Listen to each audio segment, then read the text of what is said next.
Welcome to the Grid Mod Pod, brought to you by AEIC. In this podcast, you'll hear from the utility industry's top operations leaders on how their companies are working to modernize and improve our ever-evolving power grid. Thanks for joining us. Keith, I'm very excited today. Thank you for taking the time out of your day, your very busy days, to jump on the Grid Mod Pod and talk all about many things, but specifically one of the committees that the AEIC organization hosts for our members, which is the Storm Team. And dare I say, and can I say, you are known as the leader of that subcommittee, but also the godfather of storms. So other than that, I'll give you the mic to kind of introduce you holistically of where you are, what company you work for, and we'll jump into kind of this topic that a lot of people, it's probably on their minds, and connect the dots of grid mod to the importance of responding to storms. Well, thanks, Elizabeth. I don't know about the godfather of storms. I think I just get to be the oldest. How about that? So it's one that's really a lot of fun, but the Storm Team is one that actually come about prior to even Hurricane Sandy. And so it became really popular right after Hurricane Sandy, you would guess, in the fact that we were wanting to put together the best practices across the utilities and across the nation to make sure that we all were able to respond appropriately, get storms on, and make sure we were all communicating across the nation. So it's one we were very excited about, and it took quite a while to get there, but it has grown, and it's been a huge process. So we started with basically everybody sort of doing their own thing, and we had over 50 members in 2012 when we got really going, and 13. And so we had them across the U.S., and we all put together the best practices in many different manners. One of them was how you're organized. And how do you make sure then that we're doing what we need to from an organizational standpoint to be able to expand and also to come down, because you have to be able to scale the storm forever how big it is.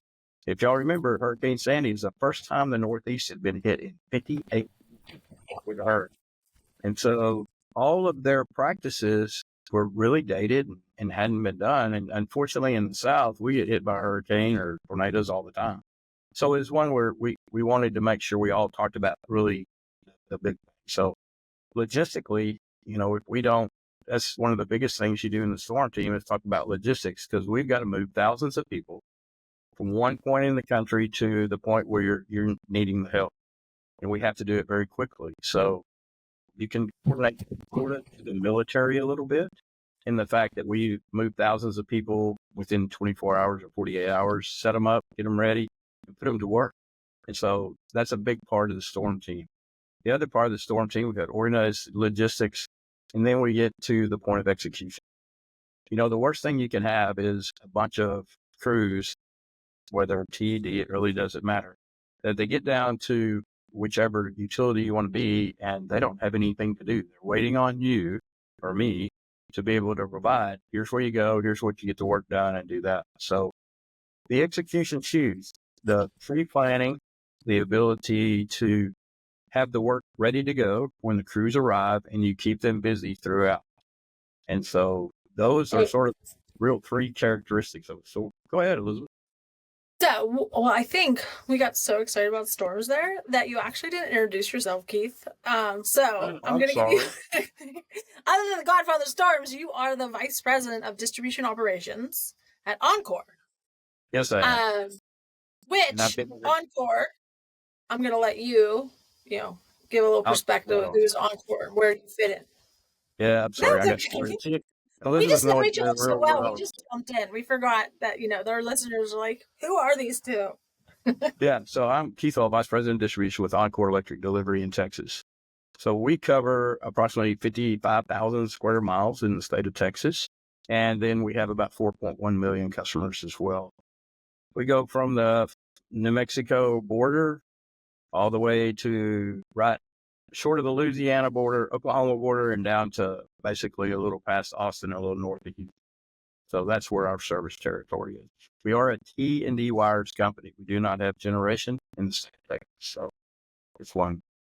And which, to a lot of our listeners, something about the utilities, an important factor to know is really the overall ownership structure and kind of the state for which they operate in, because based on those two items, the incentives, the drivers, and really the functions for which they are able to perform in can be quite different. So it gets kind of complex, but in regards to what I think is a fascinating topic and really has been a growth for me in the last 10 months since coming on board for AEIC, is getting really well versed and understanding the very complex world of storm and how the utilities as a whole come together as a unified industry when responding to such large storms that really require additional people to turn the lights back on.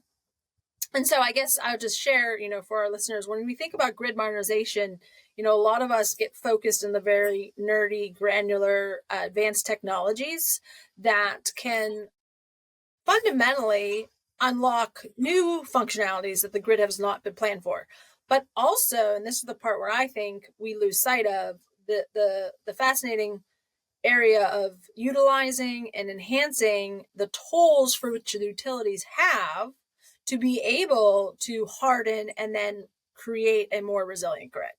So it's kind of like a very foundational topic for grid mod. And I think you being a part of the Texas grid, seeing some of the large storms, which I think, there's some stats, which I'm not going to put you on total notice, so any listeners don't quote, but you have seen quite a bit of storms in the last, 5 years compared to and as you just said, 2012 was like a big storm since the 1958. But in your area, have you been seeing more storms coming?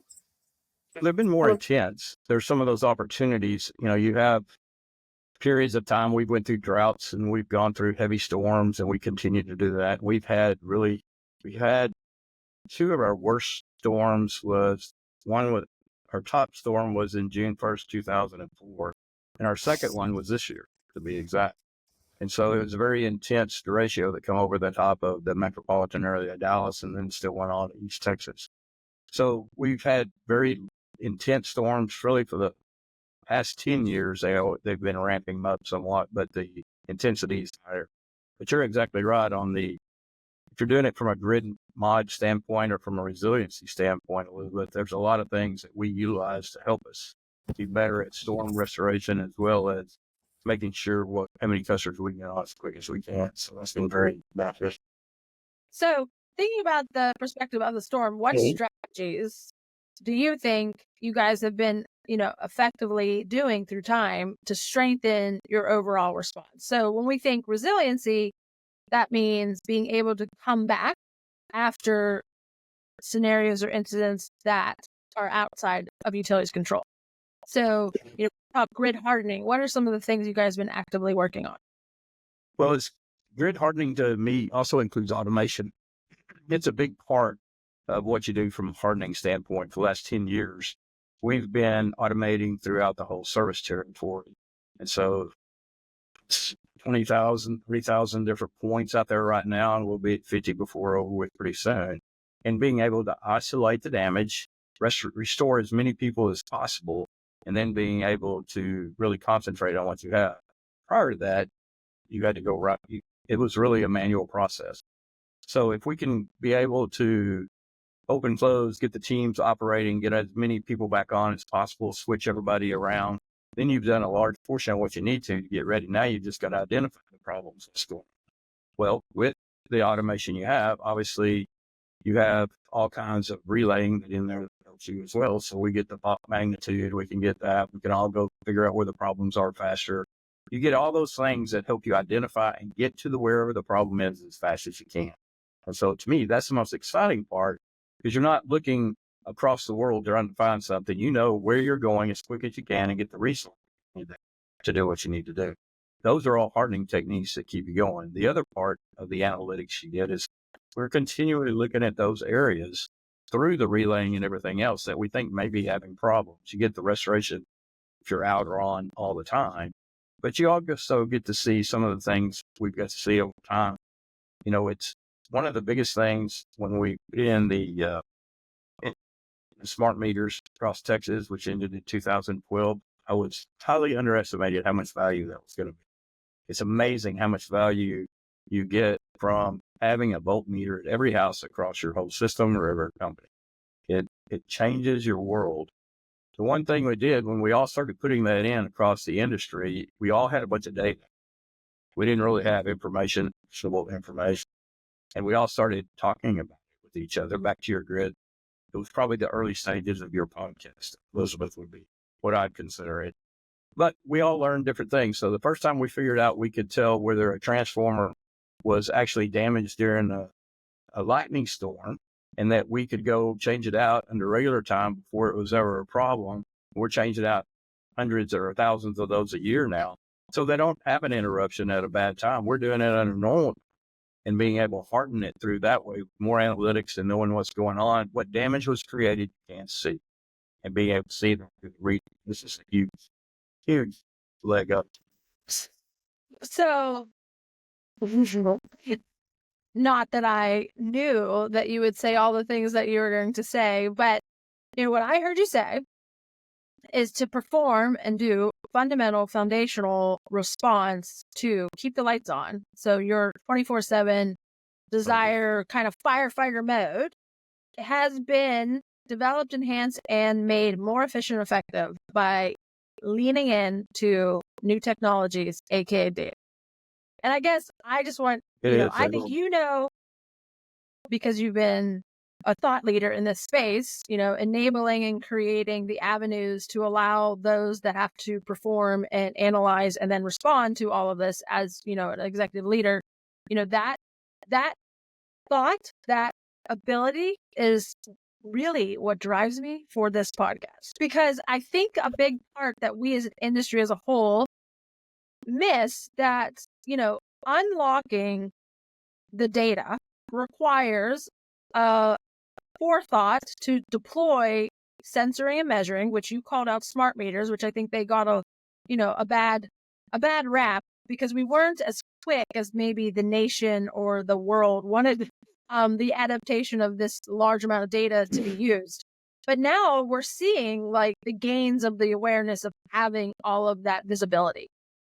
And so just to any of our listeners out there, this is really a thread that we need to share, that to enable those thought leaders that are the engineers and the physical operators of the grid that are out there giving their lives to keep lights on, their jobs and their capabilities will be enhanced by having the forethought and the incentives to deploy this technology that you spoke of.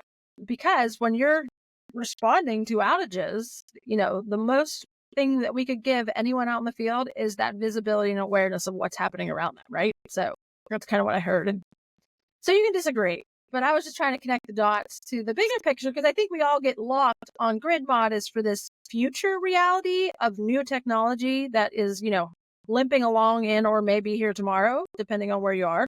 But really, it's a no regrets technology because it'll enable you to perform better today in regards to safe, reliable, resilient capabilities. Very excited. No, I think it's a great. I don't know if you said that all. Well, not as well as you did by any stretch of the imagination. But I will tell you, we still have terabytes of data at all the utilities. We need to turn into actionable information and figure out what that looks like. And so it's amazing how much data we do have, and then to correlate that and put it from whether you're a planner or looking at what's going on from a loading standpoint, a coordination standpoint, or whatever you're doing. If you're the operator there in the operating center, trying to understand, well, why is the voltage low here? And how do we correct that? And what do we have out there on the ground right now that we can sense, tell us, and we can go analyze and get it done right there? That's huge.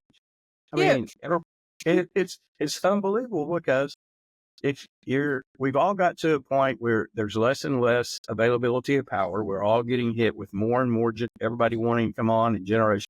Our ability to look at what's going on from as a loading standpoint, what we're doing from just a few seconds of switches and what's going on with the new data centers and what's happening and going to cause us trouble there. All of the things tie together.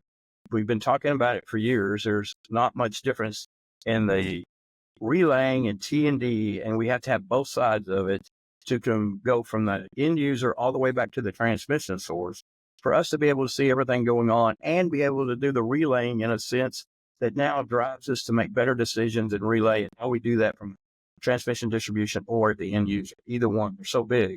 How do you make all that work? And so it's exciting to do.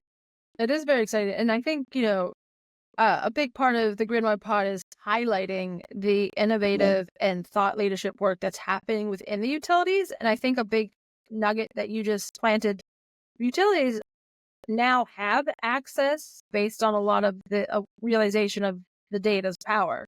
But now they have a significant amount of data that requires IT infrastructure and human resources. So like job reskilling to incentivize those minded folk to be a part of the solution. So what does that mean is like creating the infrastructure of software to extract data, analyze data, convert data, and then put it into the hands of those that can take action on it. And that in itself is an evolution happening within utilities. And fundamentally, we're known to be the wires and the equipment entity, not this IT. So we're not really positioned organizationally to take that action. And I think what's going to happen in the next 2 to, I say, 5 years very quickly is I think a lot of utilities will be empowered to embrace that capability just like you guys are. But it takes time to set that organizational structure, to get the right people in, and then really to incentivize and inspire them to stick around to do the great work, right? So it comes back to workforce development too.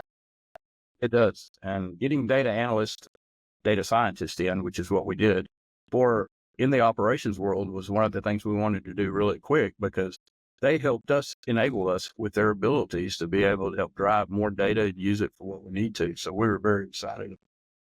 And we get something out of it every day. And it just keeps driving us to be able to get quicker and quicker on what we need to do to help customers and be able to run the grid in a much quicker fashion and safer fashion.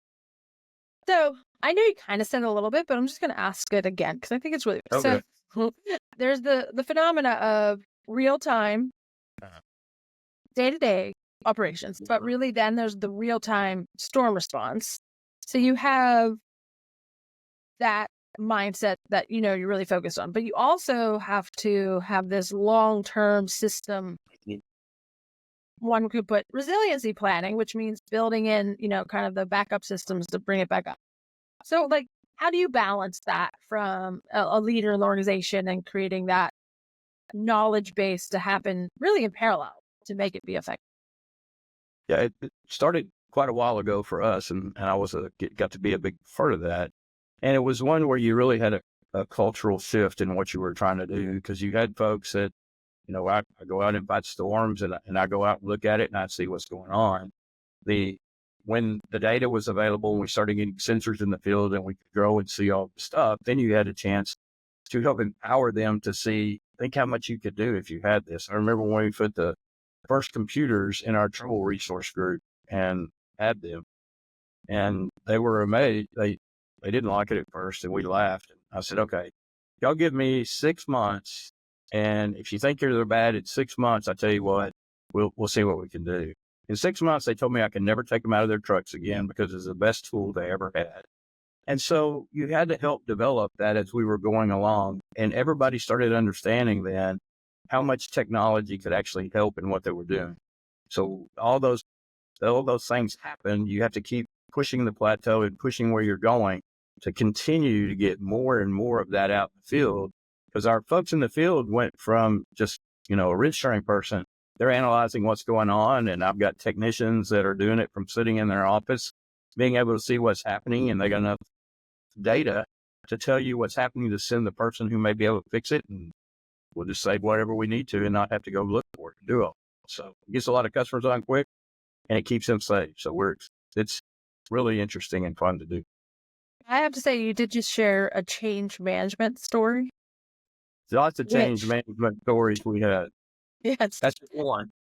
And right. So I guess a big part of this transformation is, one, to remember for any of you outsiders trying to lean in and how can I support and develop and create and innovate with the utilities, is understanding the maturity for which people are, and also the awareness that having a fleet of operators and executors that have been doing a job for 10, 15, 20 years, being asked to do something different using new technology is a challenge, right? From a human perspective.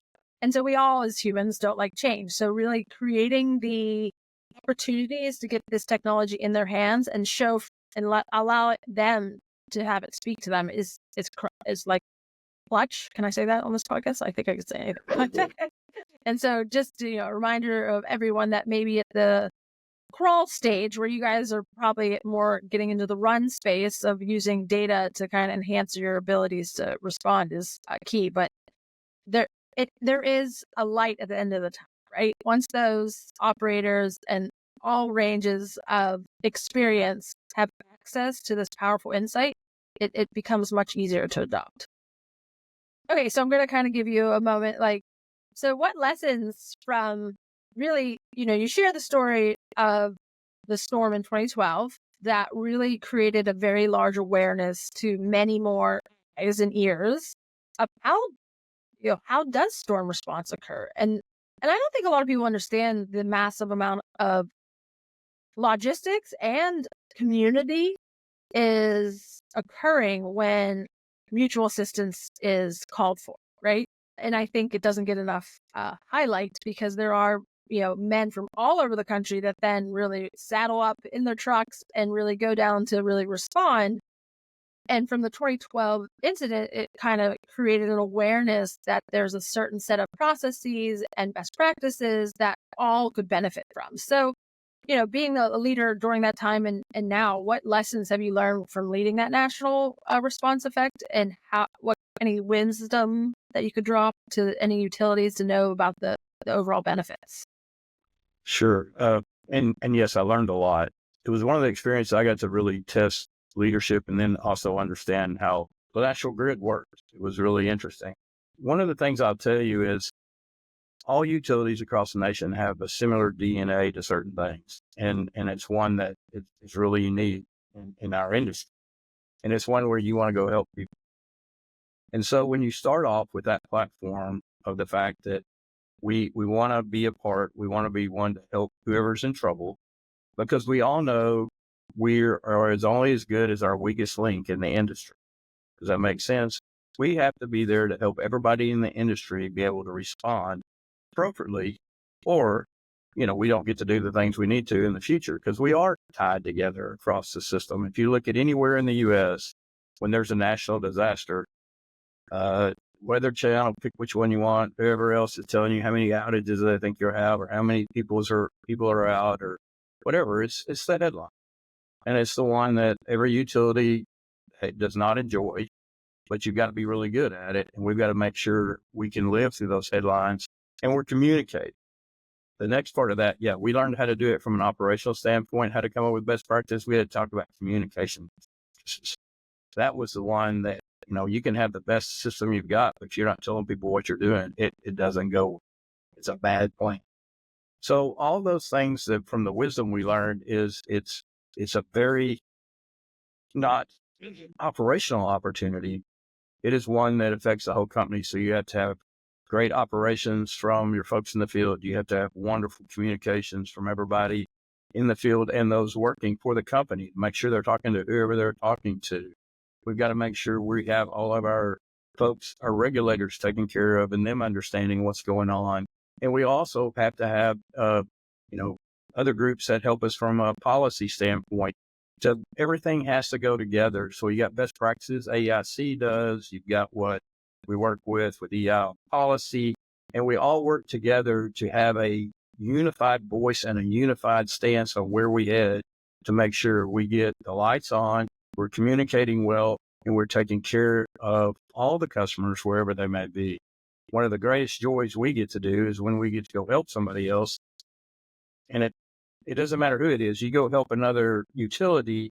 The customers out there are so wonderful. They're just great, and they do that. And at the time we get to ask for help, and we do, then we just love it when somebody can come help us as well, because they're going to take care of our customers. We do that together. We all work together, and we make sure that we're not doing anything to one another to hurt each other. We're only trying to help each other as a nation, as the electrical industry. just have to say, like, I always think about my career and kind of the growth of it. And some may say that my passion shines through. When I go back on why it became something of really my fiber was the realization that the work that I was doing directly helped the communities that I was supporting the utilities in. And so I think storms is an amazing topic because it does show a space where we realize the value from a non-financial, but really like human, Right. like day-to-day life, the importance of it. And I guess I just want to share, like, you said like a lot of what you learned was how important it is to communicate and how important it is to share the information. And I think, from a utilities perspective, we also get lost and forget that, a utility that serves 1 million meters per se it has, it could have 1,500 to like 2,000 individual employees working from tracking the data of where all of the assets are all the way up to ensuring, the pulls. I mean, there's just so much work that goes on to keep the grid together. And I guess, I think it's a good reminder that, a utility isn't just a name. It is literally made up of people that are actively helping other people. And we lose that. And I think a lot of the dialogue when we get real technical and really misunderstand the complexity of it. So anyway, nice reminder. Well, it always comes back to the people we're serving is our customers. It doesn't matter anywhere, utility for anybody, what part of the company you're in. That's sort of the focus, and that's what we got to keep our focus. So knowing that you've seen a lot of storms and you kind of developed and built out a pretty mature data strategy with all of the technology you guys have, and it's not that you're done, it's ever evolving. What is words of wisdom to anyone that's starting out into the industry or wants to get involved in supporting the electric utility space? The part is, years ago, the utility was looked at as sort of a slow prodding what kind of company it is.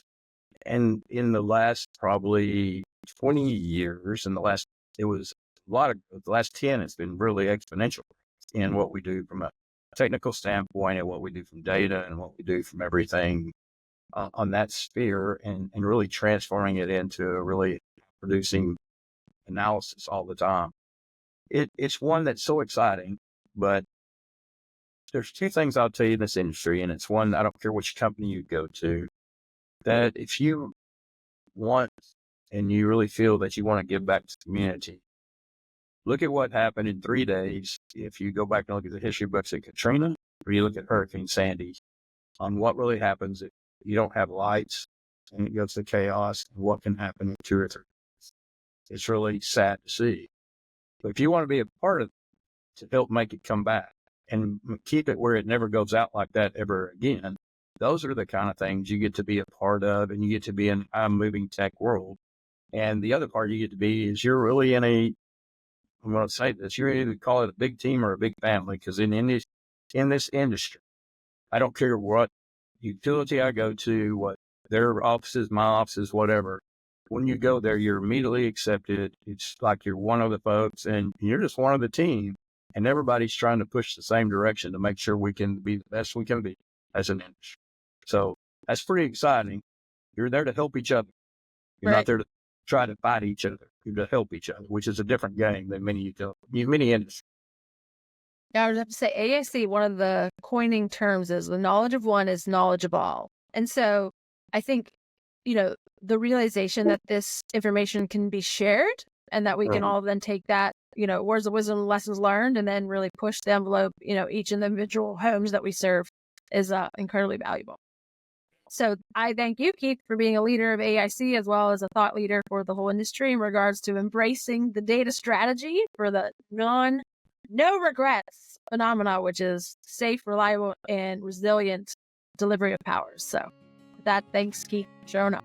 Well, I appreciate it. Enjoyed it, Elizabeth. Thank you. That's a wrap for this week's episode of the Grid Mod Pod. Thanks for tuning in. We hope today's conversation got you thinking about new and creative ways to improve our power grid. Be sure to subscribe to our YouTube channel to be the first to hear new episodes. This podcast is brought to you by AEIC, the place where operations leaders come together to share knowledge and provide guidance to the electric utility industry. We'll be back with a new episode soon. Until then, keep powering on.